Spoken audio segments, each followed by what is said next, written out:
नमस्कार। हमारे नए वीडियो में आपका स्वागत है। तो क्या अगर आप जानना चाहते हैं कि मृत्यु के बाद क्या होता है, मृत्यु के बाद हम क्या अस्तित्व में रहते हैं या नहीं रहते, मृत्यु के बाद आप कुछ चीज़ें देख सकते हैं या नहीं देख सकते, अपनों को देख सकते हैं या नहीं देख सकते, तो इन सारे सवालों के जवाब अगर आपको चाहिए तो हमारे वीडियो को एंड तक ज़रूर देखिए और हमारे चैनल को सब्सक्राइब करना और लाइक करना ना भूलिए।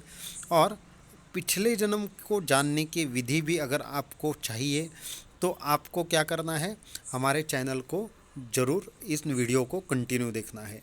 तो हम हमारा टॉपिक शुरू कर देते हैं। तो मृत्यु क्या रहता है? एक जीवन से दूसरे जीवन में जो भी जाने की क्रियाएं है उसे मृत्यु कहते हैं।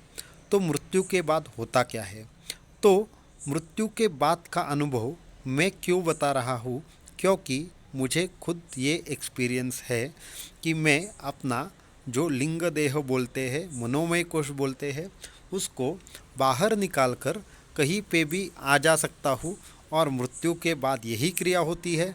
उसके लिए मैं मृत्यु के बाद का रहस्य क्या होता है, मृत्यु के बाद होता क्या है, ये आपसे शेयर करने जा रहा हूँ।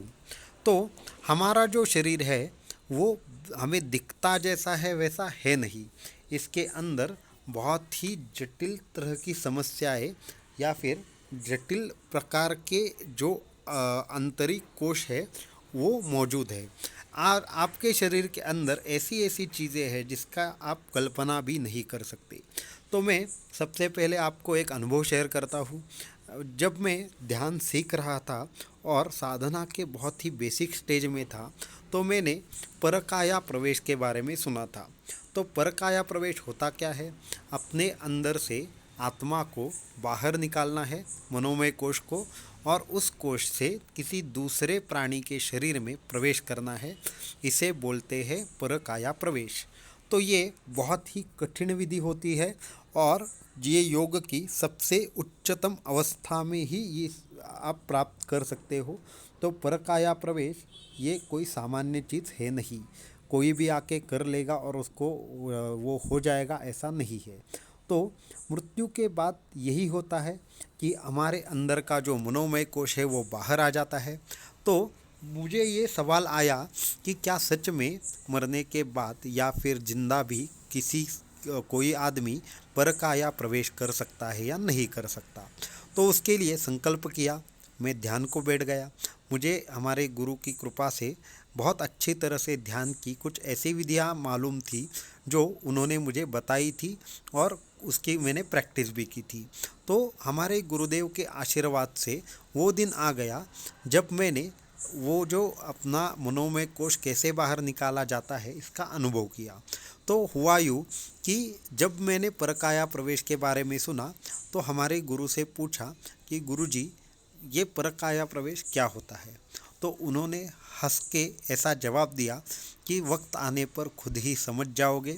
साधना करते हो तो साधना ही आपको सारे सवालों के जवाब देने में सक्षम है। तो ये जवाब सुनकर मेरा मन कुछ समाधान नहीं हुआ। मैंने बोला फिर भी ये होता क्या है? तो उन्होंने बोला कि परकाया प्रवेश एक ऐसी गुप्त विधि है जो अपने परिश्रम से आपको हासिल करनी पड़ती है। उसका सबसे पहला जो पड़ाव है या फिर हम उसको फर्स्ट स्टेप बोल सकते हैं, वो क्या है? अपने आप मन अपने अंदर के मनोमय कोश को बाहर निकालना। तो मैंने बोला ये कोश क्या होते हैं? तो उन्होंने मुझे बताया कि कोश ऐसे होते हैं कि जैसे मानो कि एक फल है आम का। तो आम का फल जब बगीचे में होता है और आप जब वो आम का फल खाते हो तो क्या करते हो? तो बगीचे से जो फल हम लाते हैं वो पीला होता है। वो पीले उसके ऊपर जो पीला आवरण होता है उसको निकालते हैं। वो निकालने के बाद ऊपर जो रस बोलते हैं उसको हम निचोड़ लेते हैं। उसके बाद वो साल है जो ऊपर का आवरण है वो फेंक देते हैं। अंदर की जो बी है उसको क्या करते हैं, वापस से उसको हम ज़मीन में बो देते हैं या फिर उससे भी कुछ प्रक्रियाएं करते हैं। उसी तरह से शरीर के अंदर जो हमारा बाह्य जो शरीर दिखता है उसे बोलते हैं अन्न रसमय कोश। उसके बाद अंदर रहता है उसको बोलते हैं मनोमय कोश। उसके बाद आनंदमय कोश। उसके बाद विज्ञानमय कोश और आत्मा। ऐसे जो हमारे अंदर पंचकोश और आत्मा है, इन सबको बाहर निकालने की कला को परकाया प्रवेश ये नाम दिया गया है। और वो जो हमारा बाह्य शरीर है उसके केवल अंगुष्ठ मात्र ही अंदर के सारे शरीर होते हैं। तो ये सारी बातें मैंने सुनी, लेकिन उस वक्त कुछ अनुभव नहीं था, इसके लिए ज़्यादा कुछ समझ नहीं पाया। तो उसके बाद हुआ यूँ कि मैं 7 दिन तक आज मुझे मेरा शरीर बाहर निकलना है ऐसा करके विशिष्ट विधि से ध्यान करता था और आंखें खोल कर देखता था कि मैं कहाँ हूँ। लेकिन 6 दिन तक ऐसा हुआ कि मैं मेरे शरीर में ही था और कुछ वहाँ पे मुझे अनुभव नहीं आया। तो 7वें दिन वापस संकल्प करके जगत गुरु से प्रार्थना करके, मेरी आत्मा से प्रार्थना करके कि मुझे ज्ञान के लिए ये अनुभव चाहिए, आप मुझे ये अनुभव दे दीजिए। ऐसा करके भगवान शंकर भोलेनाथ को प्रणाम करके मैं एकदम से दृढ़ संकल्प के साथ बैठ गया। और जब तक मैं ये अनुभव नहीं करूँगा तब तक मैं आज ध्यान से नहीं उठूँगा, इस तरह से मैंने संकल्प किया। तो फिर मेरा ध्यान लगना शुरू हो गया। लगभग 10-15 मिनट हो गए होंगे। हुआ ऐसा कि मुझे ध्यान में जैसे ही मैं 10-15 मिनट हो गए, मेरे पूरे शरीर में एक एक करके मेरी सारी संवेदनाएं बंद होनी शुरू हो गई थी। तो फिर उसके बाद में मेरे पूरे शरीर का एहसास शून्य हो गया था। अब उसके आगे मुझे एकदम से प्रकाश दिखने लगा, और वो भी इस तरह का इतना अनोखा प्रकाश था कि मेरी पूरी की पूरी अंतर इंद्रिय जो है वो उस प्रकाश में समाहित हो गई। और उसके बाद एक बड़ा शून्य दिखने लगा। उसके बाद मुझे हमारा जो बिंदु है, जो हमारे मन के अंदर या फिर हमारे तीसरी नेत्र होते हैं, वहाँ पे एक बिंदु प्रकट होता है ध्यान में, वो बिंदु दिखने लगा। और मेरा पूरा का पूरा शरीर बिंदुमय हो गया और मैं मेरे सहस्त्रार चक्र से बाहर आ गया। और इसके बाद ये सारी चीज़ों का अनुभव करते हुए अचानक से मेरी आंखें तो बंद थी, लेकिन मेरे शरीर के सामने खुद मैंने अपनी प्रतिकृति देखी। तो ये झलक मात्र थी। और उसके बाद मैं कुछ कितने वक्त उस अवस्था में था ये मुझे ठीक से याद नहीं आ रहा।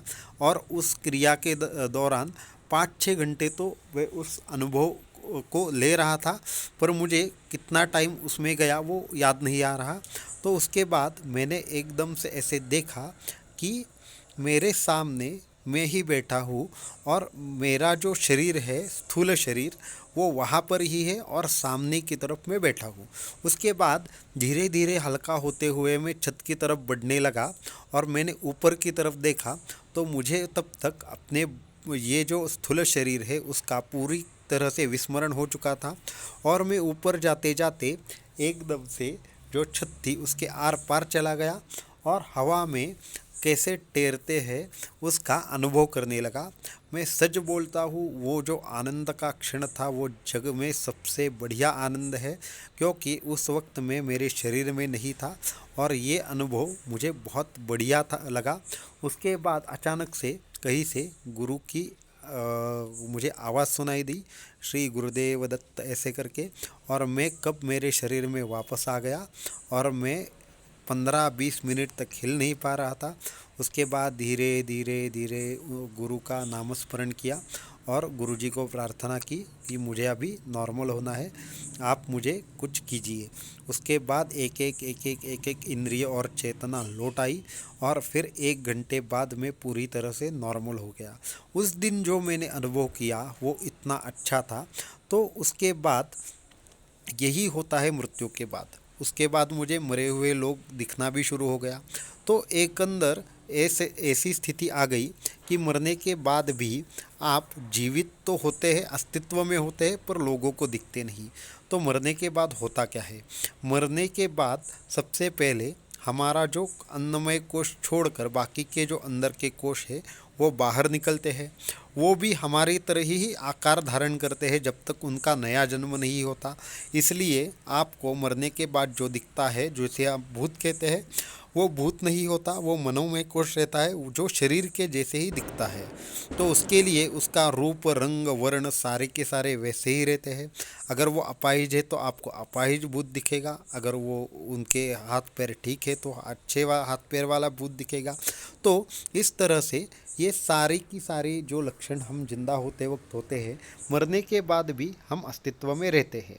तो सबसे पहले ये दोनों का जब भी क्या बोल सकते हैं कि हमारे शरीर से ये जो कोष बाहर आते हैं मरने के बाद, तो वो कम से कम 14 दिन तक अपनी अंत्यविधि को देख रहे होते हैं। वो हमारे साथ शमशान भी आते हैं, अपनी जो बॉडी है वो कैसे जलती है वो देखते हैं। उसके बाद जैसे ही मस्तिष्क की कौटी है वो फूट जाती है, तो उसके बाद जो ज़ोर से आवाज़ होती है, तब धनंजय नाम का एक वायु रहता है वो बाहर आता है। और वो क्या है, वो जब बाहर आता है तो उसके बाद अपनी अगली गति वहाँ पे निश्चित होती है।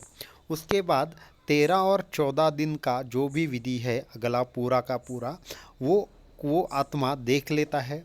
वो देखने के बाद जब भी हम वहाँ पे पिंडदान करते हैं या फिर किसी कौवे को बुलाकर वहाँ पे उसको कौवे को खाना देते हैं, तो उस कौवे के रूप में आत्मा आकर सच में खाना देते हैं। लेकिन वो क्या है, वो सारी की सब जो भी लोग हैं उन सब की बातें वो समझ रहा होता है। जो भी आत्मा है वो समझ रहा होता है, उसको सब सुनाई देता है, दिखाई देता है। तो अगर आपके घर का कोई भी आपके नज़दीक वाला या मन में जिसके प्रति आपको बहुत ही लगाव है, इस तरह का कोई आदमी अगर गुज़र जाए और अगर आप उसकी बहुत ज़्यादा बार उसकी अगर आप उसके बारे में सोच रहे हो, तो किसी ना किसी रूप में वो आपके सामने आ ही जाता है और आपको दिख भी जाता है। तो ये है मरने के बाद क्या होता है पहले 12 दिनों में। उसके बाद क्या होता है, उसके बाद धीरे धीरे सब आदमी सब लोग हैं जो भी अपने आजू बाजू में रहते हैं, वो अपने अपने रूटीन में लग जाते हैं। तो 21 दिन तक उस आत्मा को यहाँ पे रहना पड़ता है। 21 दिन के बाद थोड़ा सा उस आत्मा को दर्द होता है कि मैं अभी यहाँ नहीं हूँ, फिर भी ये लोग अपनी ज़िंदगी आम तरह से जी रहे हैं। तो अगर आप उसको किसी भी बंधन में, मीन्स उसके कोई कपड़े इस्तेमाल करोगे या फिर उसके कोई चीज़ों को अपने पास रखोगे, तो वो वहाँ पे अटक जाता है। अगर ऐसा कुछ नहीं होता तो धीरे धीरे धीरे उसके मन में इस संसार का मोह कम होने लगता है और उसके कर्म के हिसाब से उसे क्या होता है, स्वर्गलोक या फिर दूसरे लोक में जाना पड़ता है। तो आप बोलोगे ये लोक है कहाँ पे?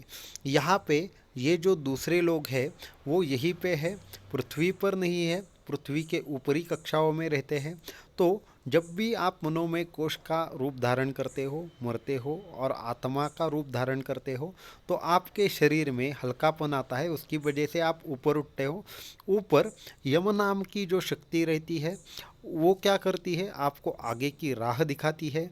तो यम ये एक प्रकार की शक्ति है। तो फिर इसके बारे में मैं किसी और वीडियो में बताऊंगा। तो वो आपको गाइड करती है कि आपको कहाँ जाना है। वहाँ जाकर वहाँ पे आपके कर्म का हिसाब होता है और उस तरह से जितने भी दुख आपने लोगों को दिए हैं या फिर आपने जितना भी पुण्य किया है वो सब आपको दिखाया जाता है और आपको फिर एक नए प्रवास में भेज दिया जाता है। एक जन्म से दूसरे जन्म लेने के बीच में जो भी रास्ते हैं वो बहुत मुश्किल है। वहाँ पे भी मंत्र जप किया जा सकता है। इसके लिए जो गुरु ने दिया हुआ मंत्र है वो सर्वश्रेष्ठ मंत्र है। वो इहलोक में भी काम करता है और परलोक में भी काम करता है।